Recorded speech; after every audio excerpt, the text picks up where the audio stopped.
Ay, magandang gabi mga friend. Daming ganap itong araw na to, oo. No? Eto, Marcoleta, lusot sa SOSE violation. Case sa COMELEC. Ayan. Ito mga ano to. Nakalusot na naman si Marcoleta. Chis Escudero, lumusot din sa COMELEC. Aba. Si Sara kaya lumusot din, di ba mga friend? Putik yan. Napanood nyo naman siguro yung naging hearing kanina sa Kongreso, sa House, di ba? At wala na butuhan na nangyari. Talagang diniklara na agad na sufficient in ground. So, pakinggan natin.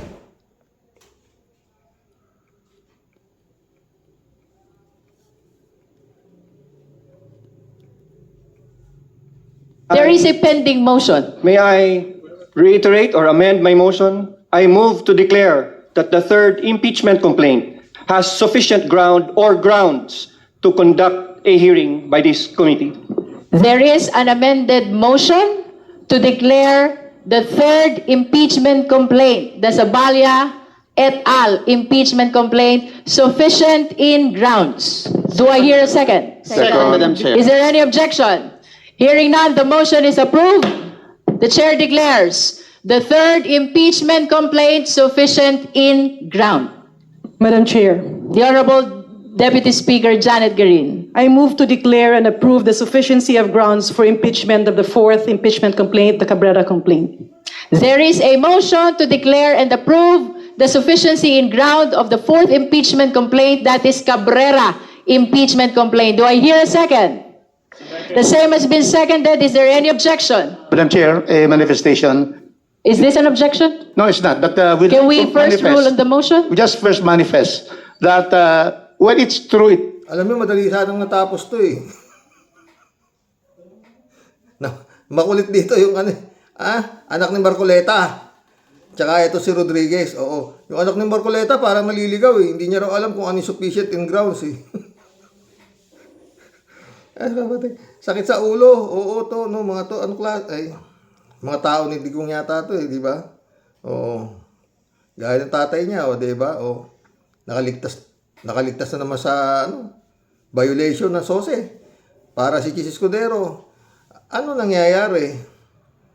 Napakalakas yata talaga ng espiritu ni Digong. Tuloy.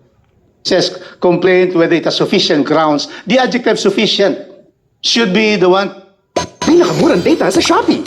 Should be the ones discussed. But I would just like to state that in this fourth impeachment complaint, I find two to be sufficient, that three are not. So that is my manifestation, but I have no objection. The manifestation of the Honorable Rodriguez is noted by the committee. Hearing no objection, the chair approves the motion. The fourth impeachment complaint is declared sufficient in grounds. Defensor, May I- there is a pending motion. May I reiterate or amend my motion? Yun na yun, mga friend. Dapat natapos na agad yan eh. Oo. Nangulit lang yung si Marcoleta. Bandang ulit, nabuisit na yata si Congresswoman Ruistro. Bigyan nyo na nga ika ng kopya kung ano rules dito. Basahin mo na yan. Nangulit eh. Di ba? Mga boss. Eto ngayon yan, tuloy-tuloy na yan sa 25, ganon, no? Ilang araw lang, 25 na, di ba? Tutuloy-tuloy na ho yan. Magkakabulat-latan na ho dyan. Isusupuin na lahat, mga bank accounts, whatsoever. Tuloy-tuloy ho yan, no? Ang tanong, mantangin mo, 16 ba, 14? Ang abogado nito na di kampana, wala naman palang isasagot, no? Ano ngayon ang gagawin ng 16? 14 na lang. Pag-uusapan pa ito si Esponga. Esponga ba yun? Yung mga dating kasamahan ni Sara Duterte sa DepEd. Pag-uusapan pa yan kung papayagan nilang maging abogado ni Sara. So matitira lang siguro 14. Ilan ba? 14 ba? 16 sila di ba? Na nakapirma ron na sila ay mga abogado. Tagapagtanggol, di ba? Mga dekampana, di ba? Naku, mga friend. Pero dadapat subalit, napanood ko si attorney, tsaka yun, may posibilidad nga na itong 16 na ito, 14 man ito o 16 man ito, mga abogado ni Sara Duterte, naakyat sa Korte Suprema na naman.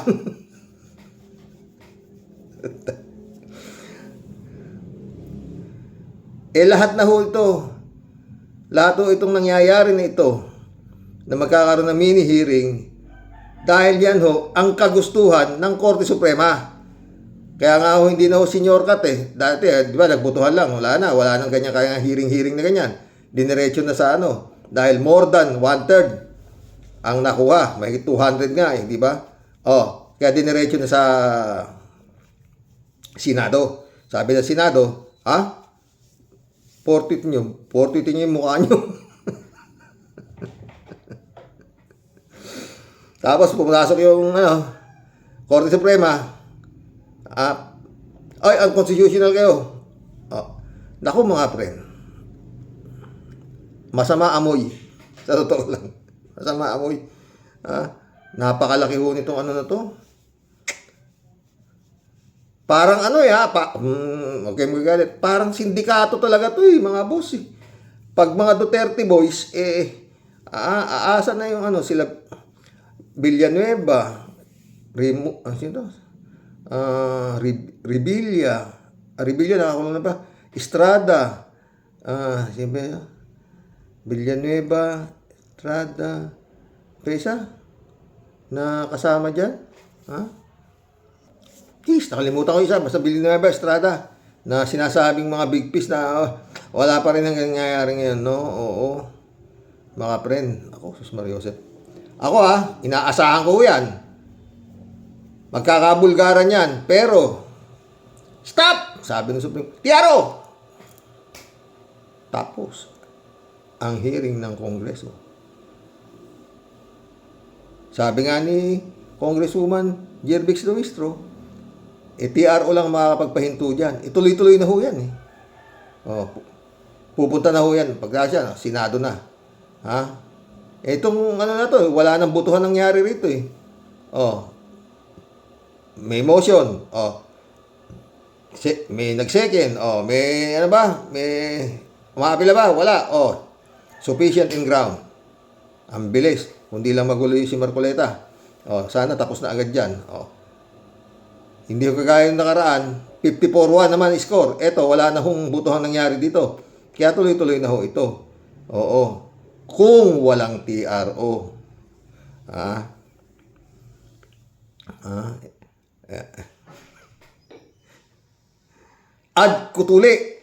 Kutilam.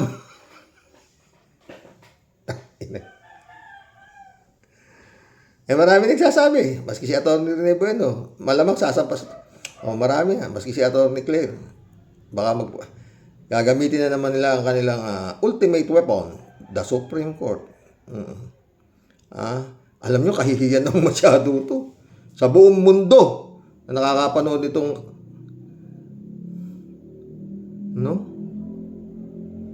ngayon, pero malabo kong hindi makialam itong Supreme Court dito. Appointed ni Digong 13. Yun nga yung dinakip si Digong nakalimutan yung abogado na yun. Pahintoy niya yan, may TRO ko, ito, TRO. Tapos sabi ng Supreme Court, wala naman sila ini-issue. Ano nangyari doon sa abogado na yun, nagsisigaw na, ito, TRO, galing sa Supreme Court, pahintoy niya, pigilan niya yan. May nangyari ba doon sa abogado na ginago yung Supreme Court, maski wala naman palang TRO ang binibigay? Ngayon, eto.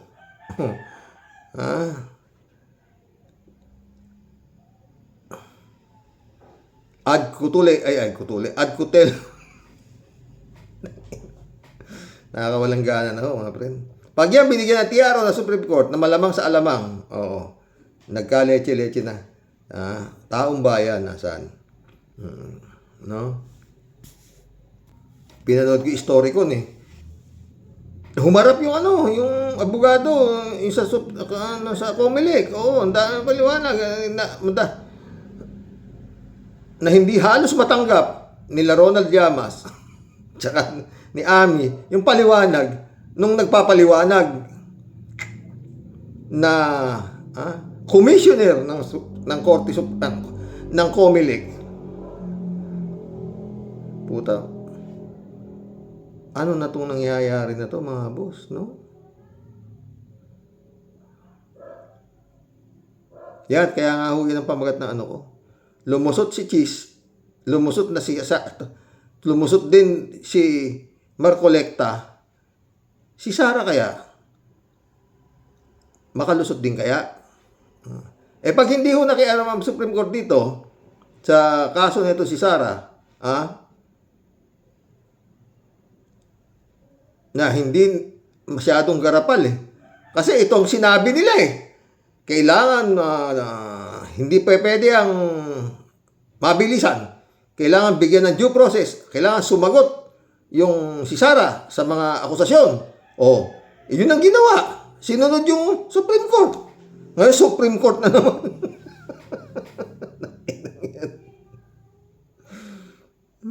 Kahiya-hiya na, di ba mga pre? Kahiya-hiya na. Sobrang garapal naman na masyado. Pag pumasok na naman yung Supreme Court, tiniro na naman ito. In what grounds na tiniro to? Binigay na lahat ang due process kay Sara Duterte.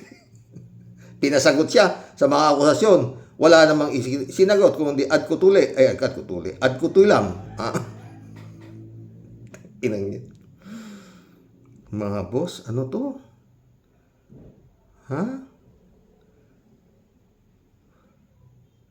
Nakakadismaya. Pero, yan na nangyayari. Paano nga sasagot si Sara? Ano sasagutin ni Sara?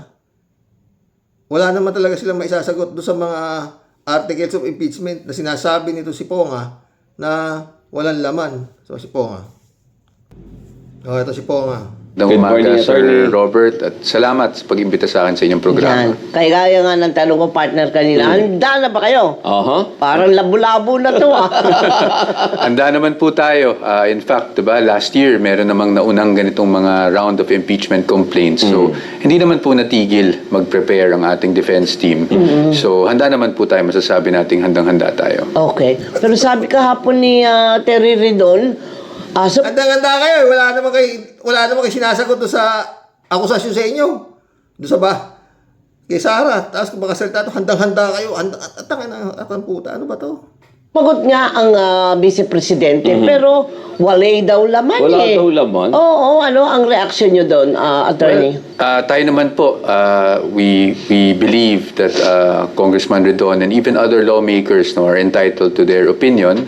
Sa atin, ang pananaw lang naman po natin is wala naman po kasing sapat na ultimate facts na nailagay doon sa unalahad, doon sa mga impeachment complaints. So that is why, Ano ibig mo sabihin? Ponga.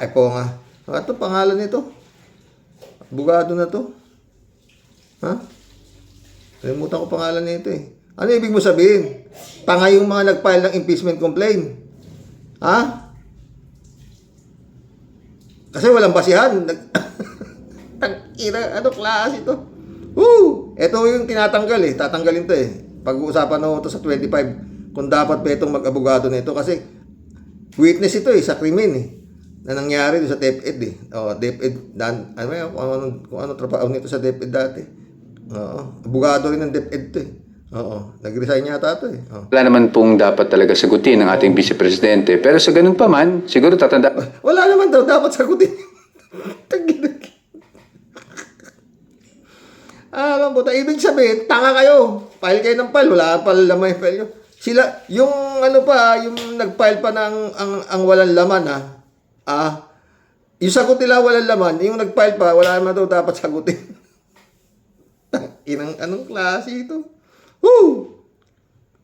Natin, in fact, kahit hindi mag-file ng answer ang respondent o ang vice-presidente, ay deemed controverted naman yung mga issues, O ibig sabihin, wala tayong ina-admit. Doon ako nabibigatan sa mga mga abogado mga deemed controverted, ad kutele, kahit hindi mag-file ng answer. Pero sa ganun pa man, kami nakita natin na marapat na mag-file man lang ng answer para makita din naman ang respeto sa institusyon, no, at sa proseso. Ibig mo sabihin, doon sa ipinail yung answer, nirespeto nyo pa yung institusyon. Wala nga kayo isinagot doon sa mga akusasyon sa inyo eh. Ay, nako. Mga boss, ito, yan. Kaya nga, sabi ko, nakalusot si Chis Escudero, nakalusot din itong si Marcoleta. Si Sara kaya makalusot? Magkulam na tayo, mga boss. Ito yung palulusutin nila. Oh.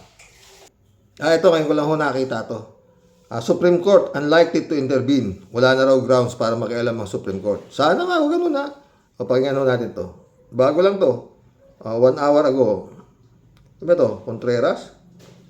Ninyo, dahil nga kanya talagang usad na itong impeachment complaint laban kay VP Sara. Well, napadali tuloy sapagkat kung sana nagbigay ng maayos na Antonio Contreras nga. Profesor ng University of the Philippines. Los Baños. Political analyst pa. answer si Vice President Sara Duterte, di sana nagkaroon pa ng time na 3 days after bibigyan ng pagkakataon yung complainants para mag-reply at pagkatapos 3 days naman para rejoinder. Pero sa ngayon, Wala kang maisasagot doon sa mga akusasyon sa kanya dahil puro matitibay. Profesor, yung mga akusasyon kay Sara. Kaya talagang walang maisasagot kung hindi yan nga ad kutuli. dahil nakita ng mga complainants na hindi na worth sagutin. Yung sagot ni Vice President Sara Duterte at nakita naman natin na maging yung mga miyembro ng Justice Committee, narinig niyo sinabi ni Representative Rufus Rodriguez na maging siya hindi natutuwa doon sa sagot. Dahil sabi nga niya, 16 ang abogado, tapos ganun lang yung sagot. At sinabi rin ni Committee Chair Jervin Luis. Pero may balita mga pre na. Balita lang naman. Na-disbar daw tong si Congresswoman Jirvic Suisto. Hindi natin alam kung totoo. Basta balita lang ha. Dahil si Guanzon daw yata ang nag-file ng disbarment sa kanya. Hindi natin alam kung totoo yan. Pero ang term nila is non-answer. It's a non-answer answer. So, bakit kaya ganun, Prof? Parang nag-focus lang sa technicality, sa legality, yung sagot. I don't want to second guess them, but I think one possibility is that they're trying to question the procedure because they probably would want to raise this again to the Supreme Court. Although pag ganon, sa tingin ko wala man na silang ground. Kasi kung nung una, in-entertain sila ng korte dahil issue nga naman ng constitutional provision. Sa tingin mo, Profesor? Sa tingin mo? Kung sa tingin ng Korte Suprema may ground. Pero Yun, na bawal ka mag-file ng 2 complaint sa 1 taon kaya nakialam ang Supreme Court. Ngayon, hindi na pwede. Sa tingin ko, wala nang ground para makialam ang Korte Suprema. Kasi procedural na ito. sa tingin mo?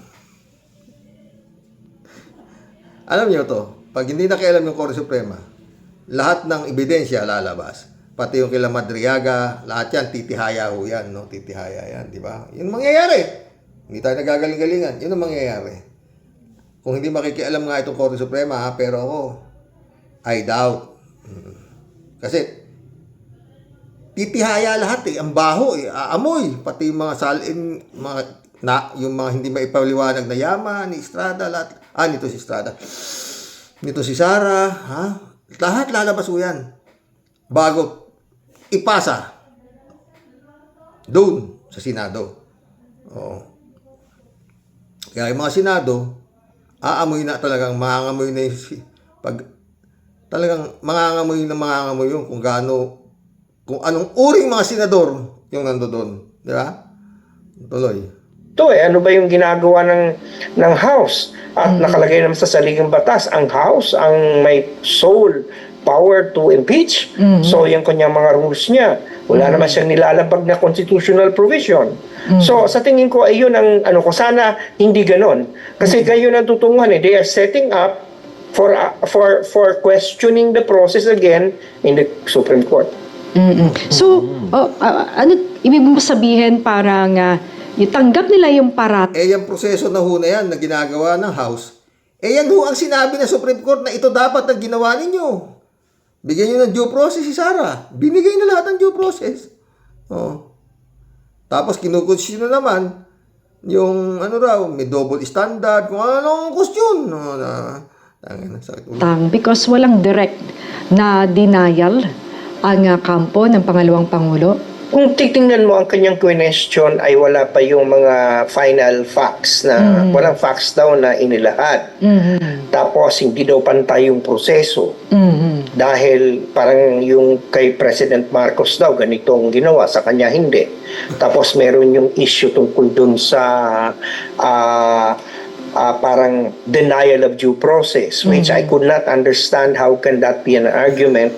Samantalang siya nga itong binigyan ng pagkakataon na sagutin yung complaint, hindi may sinagot ng maayos. So, ano yung denial of due process? Parte ng due process yung bibigyan ng... Yun na ho, Professor Contreras, yun na ho, sagot nilang maayos. Sabi nga ni Pua, Powa nga yun, Powa, ano, akala ko Powa. Sabi nga ni Powa, ay Powa. Dapat nga, di na raw doon sasagutin. Pero, respeto, sinagot na lang namin para wala masabi. Pagkakataong sagutin yung mga reklamo ay hindi niya sinagot ng maayos. Patuloy pa rin tinatalakay yata, Prof, yung sa dalawa niyang abogado. No? Sila, I think, Attorney Powa ba yun and Attorney Monsayak.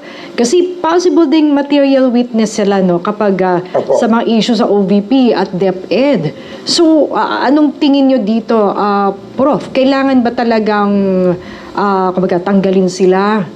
Or pwedeng manatili pa rin silang abogado ng pangalawang Pangulo? Hindi ako lawyer, pero parang sa tingin ko, dapat hindi sila kasama sa defense team dahil magiging material witness sila, nabanggit yung mga pangalan nila doon sa Quadcom, di ba?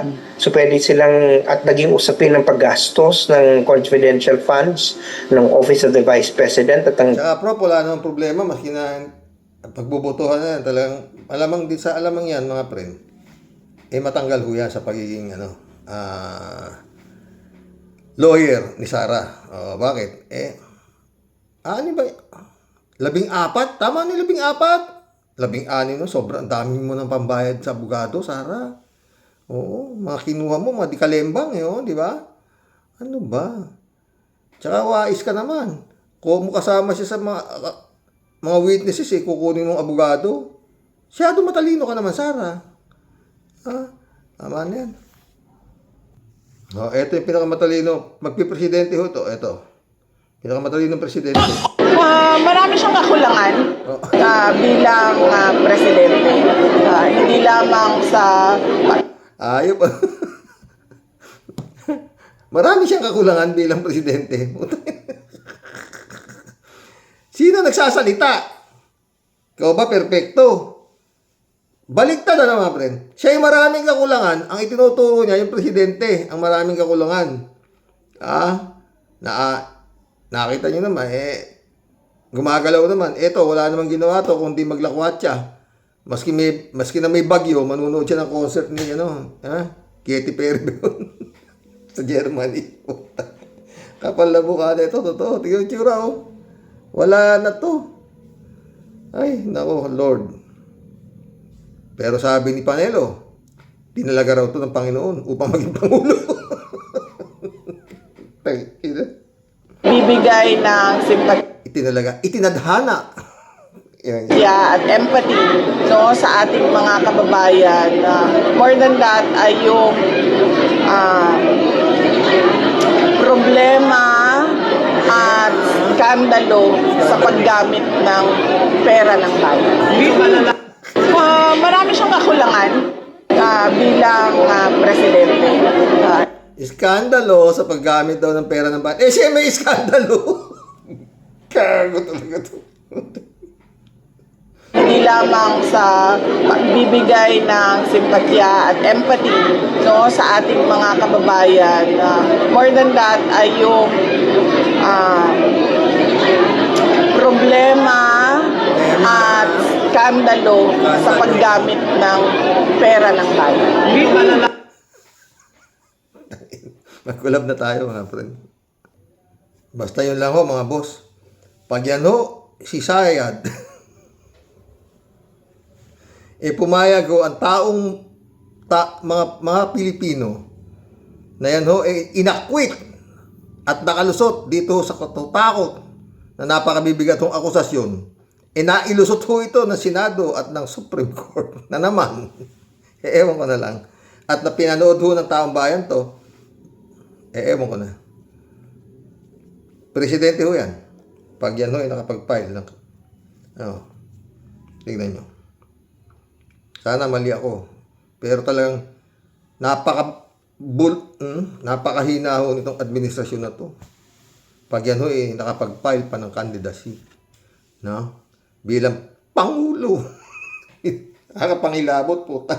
Tsura niyan. Sabi nga ni Trillanes. Sabi ni Montulfo, luka-luka. Tapos president ng Pilipinas. Puta. Ano ba yan? Mahiya kayo. Puta. Garapal ho yan. Pag yan ho nakalusot, ginarapal. Kagaya rin ho nung nangyari kila Chis Escudero. Pakiramdam ko rin ho, ginarapal ho yun. Ginarapal ho ng Comelec yun. Oo. Takin mo, magdodonate ka ng 30 million. Tapos lahat ng proyekto, bagsak sa'yo lahat mapupunta. Ay, naku. Ewan. Librado Ludovico, shout out. Blessed morning, Karox, and to all warriors watching from Edmonton, Alberta, Canada. God bless po. Stay safe and healthy. Sorry, Karox, off volume, sawang-sawa na ako. Nakakasuka, nakakaumay ng si Sayad. Mabuti pa dyan si Sister Grace Chingsay. Shout out to you, Sister Grace Chingsay. Gising na. Bukas, meron akong vlog dyan kay Grace Chingsay na yan. Oo. Mary Lebron, shout out. Retiring soon, shout out. Boss, walang maisagot si Inday sa reporter tungkol sa mga maleta na naganap sa panahon ng tatay niyang demonyo. Booking ang palabas ni na Depensor dahil sa picture na yan. Diba? Ano nga isasagot niyan? Puta. Maski itong 18 Marines na to, dapat ito. Baka isa pa ito sa mga hired killer ni Digong ng panahon niya. Baka. Kasi, puta, mga Marines siya, diba? Ngayon wala na silang matrabaho. Nakakulong yung kanilang puon. Sumagot si David, ganyan naman po ang mga dutae. Mahilig ituro sa iba ang mga kasalanan nila. Totoo. Yun nga style eh.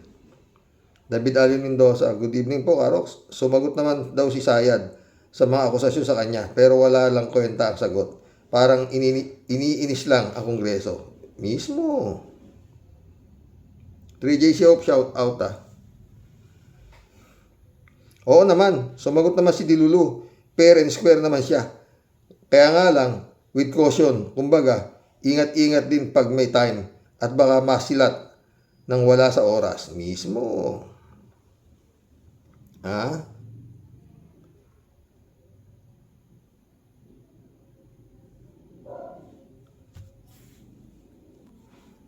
Michael Edwin Mike, shout out David Ali Mendoza. Hindi nga po alam kung paano nakapasa sa bar exam si Sayad. Kung ganyan lang ang sagot niya sa mga simpleng tanong. Sa kanyang malamang po, kung may kliyente yan, ay talo na kaagad. Sa bagay po, may mga lawyer din na ganyan. Kagaya po ni Turon Turion pala, Gadon at Toto Kausing na parehong disbarred. Isama pa natin yan si Salsal Panelo. Hindi pa yan nadidisbar.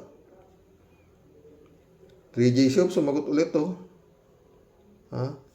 Yan nga lagi ko sinasabi, hindi bilang pang babas o pang aasar, kundi totoong pagtataka. Anong klase bang abogado to si Dilulu? Dilulu. Sa bagay, sabi niya after she graduated from law, law school, hindi naman siya nag-practice, diretso na siya sa pagiging politiko. Hindi, nagtrabaho pa raw yata ito sa Korte Suprema. Sa palagay ko, kaya hindi siya nag-practice ng law, kasi nga, hindi naman talaga marunong. Nagka-diploma lang dahil sa tinakot ang mga profesor o bayad ang diploma. Hindi nga makapag-converse sa English ng diretso. Pastor John Lagon, shout out my friend. Eddie Luna, shout out. Christian Cheng. Ito. Nemesis, shout out. Tuloy mo lang ang pagbubunyag ng mga politikong bugok. Sabi niya. Friend Shervin Sapeda, shout out. July 7 Alcantara. Christian Sen, Annalisa Apolinar, shout out sa inyo mga friend ha. Bumabati po ng may ngiti at magandang buhay sa iyo, Sir Rox, at sa buong Team Rocky Warriors the Great. Impong Basyang, Team Tia Deli po, ay muling maghahasik ng malulupit ng balos at batikos para sa ating mga lingkod bayad na sobra pong mga bugok, mga bukbok ang utak at grabing pagsamba sa kanilang puon na si Halimaw. Naku Sir Rox. Sobra na pong nakakauta ang mga mata at mga tenga po natin. Yan si Madam Chucky na araw-araw po siya na lang po palagi ang star of the show. Sa totoo lang po, Sir Rox, hindi naman po hahaba ang sungay niya si Madam Poklay kung sa una pa lang po, siya po nasopla na kagad at nasampulan na po siya kagad per justice daw kuno na tinatawag nila sa kapangyarihan po ng katakot-takot na nakaw na yaman mula sa kaban ng bayan. Yan po ang kanyang pinakamalupit na pinaka-epektibong panlaban para sa tumihaya po ang pamato ng kalaban. Ikaw ba naman, Sir Rox? Di ka ba maduduling at luluwa ang mata?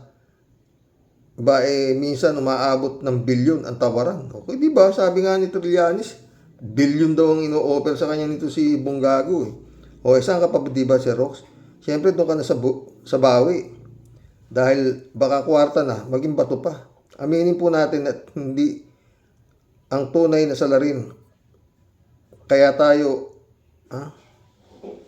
ang tunay na salarin, kaya tayo ay palaging pagewang-gewang. Walang napaparusahan kahit pusakal kapang magnanakaw maliban kay Mr. Budot Pogi. Diba? Buti nga sa'yo. Sana mabulo ka na dyan. Sa totoo lang po, Sir Rox, ang mga taga-Supreme Court ay tunay na salarin kung bakit po tayo nakasemplang ngayon. Kasi kahit po mali at baluktot dahil sila po ay nasa itaas, sila na po ang pinaka-makapangyarihan kahit alam po nila ang kapalit dusa at parusa para po sa ating bayan. Lalo na po sa panahon ngayon, Sir Rox, lalo pong nagkasad-sad-sad at lugmok po sa hirap yung mga kawawang kababayan po natin na nasa laylayan. Isang kahig, isang tuka, yung iba po, kahig ng kahig, wala pa ring matuka. Totoo yan, Tia Deli ka. Samantalang itong mga halimaw na to, puro mga nagtatampisaw sa sarap ng buhay at mga kayamanang galing sa mga pagnanakaw na dapat po para sa mga dukha nating kababayan. Kaya wag na po tayong umasa pa, Sir Rox. Sa inaasta po niya si Madam Puday, Chucky, wala pong hustisya tayong mapapala sa walang kamatayang hearing po na yan. Nagsayang lang po ng pera at oras dyan sa buwisit na yan. Matapang at malakas po ang loob niyang si Halimaw na yan dahil alam niya po ang lahat po malulusutan basta tamang tawad. Malaking maleta, may milyones na laman. Buti kung milyon lang, Tia Deli. Baka bilyon pa Kalat ni Baya, shout out. Eddie Luna, shout out, my friend. Saan yung batang blooming treat na yan? Everyone, happy St. Patrick's Day. Everyone, blessed you all. Kalat ni ulit to. Good morning, Kasani. palakulin mo ang mga ugok na yan, Kasani. Palakulin mo. God bless your family. God bless kalat niya. Friend Dolor Garcia, Ami Bingson, Eman Escalona, shout out sa inyo mga boss ha. Sabi 3JCO po. Sa Rox, sa palagi ko, stress na stress din ang Supreme Court kay Dilulu. Palagay ko rin. Alam mo, kailangan na super kapal ng pagmumukha mo para manghimasok ka pa rito eh. Kasi kahit naman mga appointees yan, mga yan ni Goldie, may hangganan din naman ang kanilang pagiging puppet. Kasi ang batas, maaari mong mabaluktot hanggang sa mababaluktot mo. Hanggang sa mababaluktot mo lang. Pero kapag hindi na kaya mabaluktot, yun ang problema. Bahala na si Batman. 3JCO. Ha? Yan yung TRO na sinasabi nila. Sa aking palagay, hindi basta-basta magagawa ng Supreme Court yun. Kaya? Kasi lalabas talaga, puppet sila ng taong lalabas talaga na talagang puppet sila at ang taong bayan maaari nilang makalaban. Sana nga ganun ang mangyari, 3J Shopke. Kita mo nga nung humingi ng TRO ang abogado ni Gongdi na hinuhuli si Gongdi, di agad nakapagbigay ng TRO hanggang madalan si Gongdi sa dahig. Basta maniwala tayo sa Diyos. Totoo yan. Anong hindi? Tumatakbo pa nga yung abogado eh. Ay, pigilan niya. Ito, may TRO ako hawak. Kalimutan ko yung abogado na yun. Maril Pabian, shout out na ka. Good morning po. Muli sa mga ka-warriors. Panibagong araw, panibagong pag-asa at patuloy na lumalaban sa mga pagsubok, pansarili at sa ating bayan at sa salimuot na sitwasyon. Mga pasaway na nasa gobyerno, unang-una itong BP na Sara, ang dami niyang issue. Pero kapit pa din talaga, sobrang manhid na pakiramdam niya. Baka na-eleksyon ng pampamanhid eh. Ha? 3J Show Polito. Hello, Sir Rox. Ano ba itong si Congressman Marcoleta? Hindi alam, stupid and ground. Nanood. Ayun ako. Dapat tapos na nga yung agad eh. Hindi kaya nahihiya yung utang. Utang yun ako. Ng Congress rules impeachment. Aba, paano naging congressman to? Huwag ka nga. Si Kimo nga, naging senador eh. Yan patanungin mo. Nakapag-aral yan. Abugago din yata yan eh. Ayan, binigyan tuloy siya ng tutoring ni Congresswoman Luisto. Nakakatawa. Manang-mana sa ama.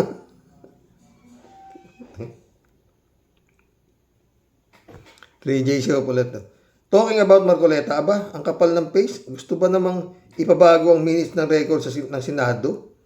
Na sa mga pinagsasabi niya, ang tapang-tapang na i-give up na lang daw niya ang KIG. Tapos ngayon, tinatatuwa niyang sinabi niya yon, pinababago ang record. Wow, siga. Ha? Bah, ba't di siya magiging siga? Batang digong. Kita mo? Lumusot sa Supreme Court. Sa COMELEC. O, diba? Maliwanag pasikat ng araw na sinabi niya yon, tapos taken out of context kuno. At sino siya para ipabago ang record ng Senado? Once naka-record na yon forever. Kaya ito si Marcoleta ay nananaginip ng gising. Aba, maraming nananaginip ng gising ngayon. 3J Show, kakala mo ha. Ay, mission accomplished mga friend. Hanggang bukas umuli. Yan ang ating topic ngayon. Lumusot si Marcoleta sa SOSE. Violation. Lumusot si Chis Escudero. Makalusot din kaya si Sara. Magandang gabi po mga friend. God bless. Tanging siya lang ang nakakaalam. Sana paulit-ulit. Ito ang impyerno. Ang malas lang nito, marami hong demonyo. Tayong mga public servant. Dasal mga boss.